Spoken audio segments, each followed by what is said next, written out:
There are phenomena that are inexplicable under our normal understanding of life and death. The body dissolves, certainly, and the vital being and mental disperse soon thereafter and return into their native planes. Yet we find that occasionally it seems like a particular understanding or capacity has been continued as if from an earlier life, and we have to explore how this may occur. The phenomenon of the reincarnation of the high lamas of Tibet, such as the Dalai Lama, who are in fact located and identified by their clear affinity to and memory of physical tools or things they used in the prior lifetime, gives us an insight to a facet of existence that goes beyond our normal perception and which occurs in highly evolved and advanced souls who are able to organize their consciousness and their mental and vital powers in a very high degree, such that they can hold together beyond death. We also note that sometimes a child is born with capacities that simply were not possible to be acquired and learned fresh in that infant's short life. When we hear of great composers such as Mozart or Beethoven and their exploits in the musical realm at such an early stage, it becomes clear that this capacity has been brought forward somehow from a past development. There are also documented instances where an individual may know a language other than one from the land where they were born,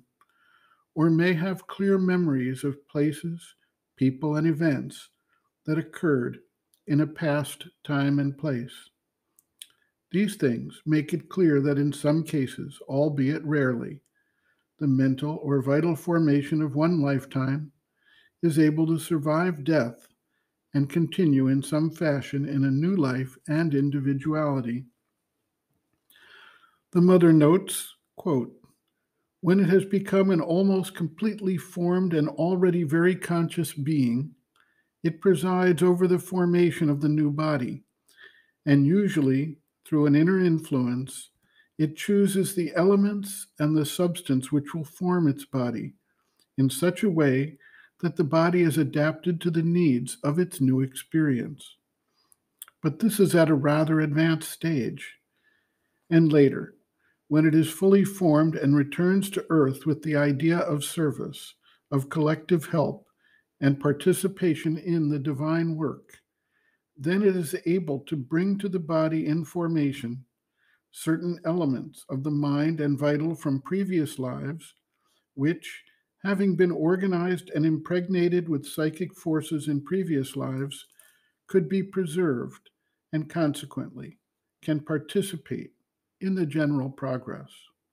But this is at a very, very advanced stage. When the psychic is fully developed and very conscious, when it becomes a conscious instrument of the divine will, it organizes the vital and the mind in such a way that they too participate in the general harmony and can be preserved. A high degree of development allows at least some parts of the mental and vital beings to be preserved in spite of the dissolution of the body. If, for instance, some parts, mental or vital, of the human activity have been particularly developed, these elements of the mind and vital are maintained even in their form, in the form of the activity which has been fully organized. As, for example,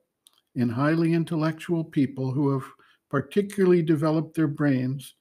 the mental part of their being keeps this structure and is preserved in the form of an organized brain which has its own life and can be kept unchanged until a future life so as to participate in it with all its gains. End quote. Reference Sri Aurobindo and the Mother, Growing Within,